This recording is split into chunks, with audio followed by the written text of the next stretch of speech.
My natural curly girls, if you crave versatility and convenience in your hairstyles, if you want to lengthen your beautiful curls and learn how to do it yourself, then this tape extensions tutorial is for you.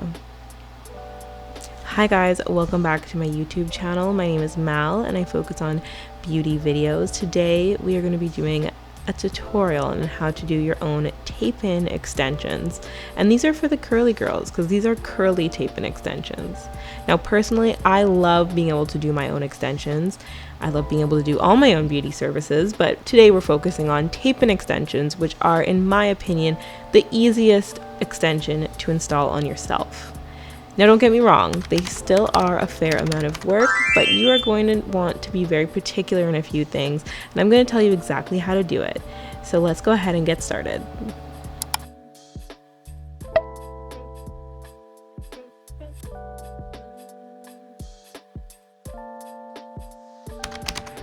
Let's talk how you want to prep your naturally curly hair. You are going to want to give yourself a blowout. So on freshly washed hair with no product, you're going to make clean parting sections. Spend a moment to consider how you want your hair to be parted. Are you going for a middle part? Are you going for a side part? Of course, you can change this later on.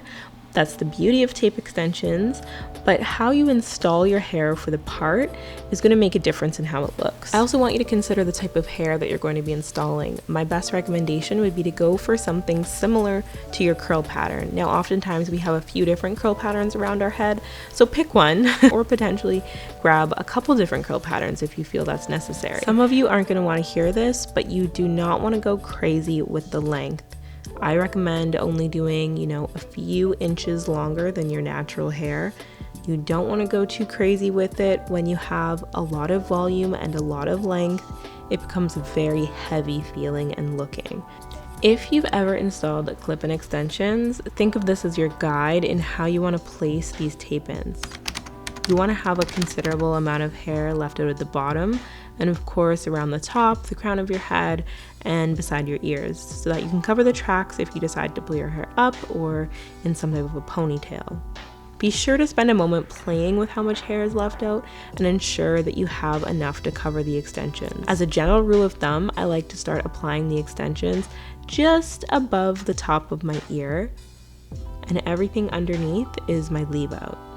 You also don't want to go past your ears when applying the extensions for the first few rows, because that will impair you from being able to put your hair in styles that are slicked back or in ponytails.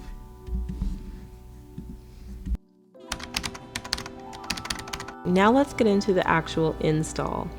So I simply remove the protective covering from the tape extension and I apply the extension about 1/2 centimeter away from my parting. Now you definitely don't want this extension to be right up close to your hair because it will make it very uncomfortable and tight on your head.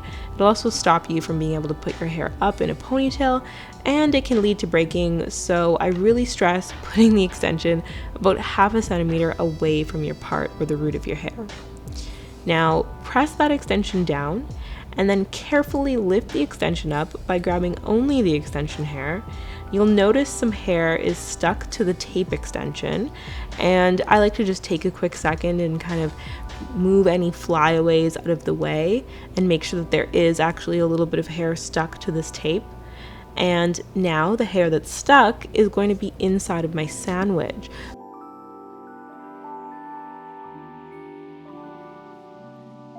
So now you can carefully apply the second half of your sandwich to the extension, give it a good press, and that is literally it, you guys.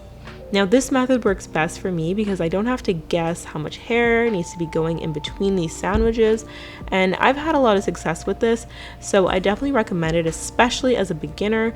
As a general rule of thumb, I like to leave about a 1 finger space in between each tape. It's really best if you don't overlap them. And start at the bottom of your head, working your way up in small sections. With each section, leave a small section of hair out in between each row of tape extensions. I do stress doing this, it's a lot more comfortable.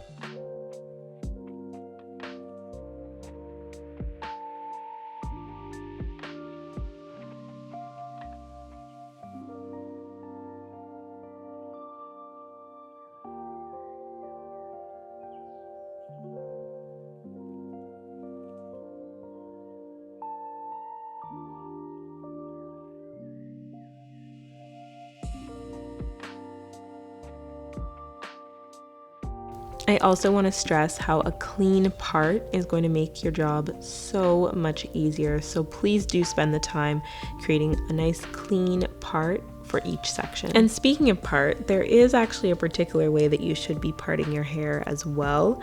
For each section, you need to follow the natural curve of your scalp.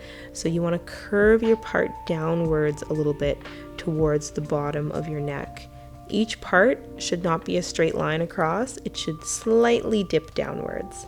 And this is going to help the extensions to follow the natural flow of how your hair falls in your own scalp. Now near the front of your head, you're also going to want to slightly angle the extensions. They shouldn't be straight on. They should have a bit of an angle similar to how your hair naturally flows. I'm going to place an image on the screen so you can see exactly what I'm talking about. This makes a huge difference, you guys. It's an absolute game changer in the way that your hair flows and looks. I've learned this through trial and error. I've gotten my hair extensions professionally done, and I've actually kind of studied what they're doing as they do it. And yeah, this is what they do in the salons. So make sure that you're following this image and kind of using it as a reference point to help you apply these in the best possible way. So once you've finally installed all of the extensions, it's time to style the hair. This is the fun part, okay? I absolutely love this because it brings the hair together. Now with a curly extension, you're going to want to manipulate it a little bit so that it really blends and matches with your texture. What I like to do is go in with a spray bottle. I have the continuous spray bottle, it's a lifesaver, and a Denman brush, some leave-in conditioner, and I'm just going to do this kind of finger roll method. I'm not doing it too perfectly because the extensions actually really are quite similar to my hair texture, but I'm doing it a bit and enough so that it really blends the extension and my hair together. I decided to also add a few layers into my hair, so I did get a little scissor happy afterwards and trim my hair a bit. And you know, if you don't want to do this, that's fine, but I really recommend it.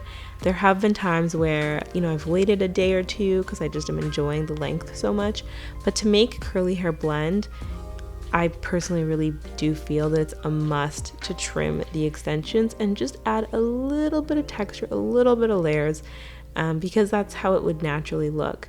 All one super long length, it just ends up looking really heavy and really flat. So again, I really recommend just doing a bit of a trim, even if it's the day after. And once I've had my hair, you know, trimmed and perfected and it's to my liking, it's the complete look. This style is honestly so simple and easy because it doesn't require any skills. You don't have to know how to braid, you don't have to know how to sew. You really just have to stick some tape down. So I absolutely love how this turned out. I'll put all the details of the hair and the tools that I use in the description bar. Let me know what you think of this look. How do you like these tape-in extensions on me? Have you tried tape-in extensions before? And are you brave enough to do it yourself? I think you can really do it. So I have faith in you. I hope this video was helpful. And thanks so much for watching. I will see you guys in the next video. Mwah! Bye! Single on the body, take on the body,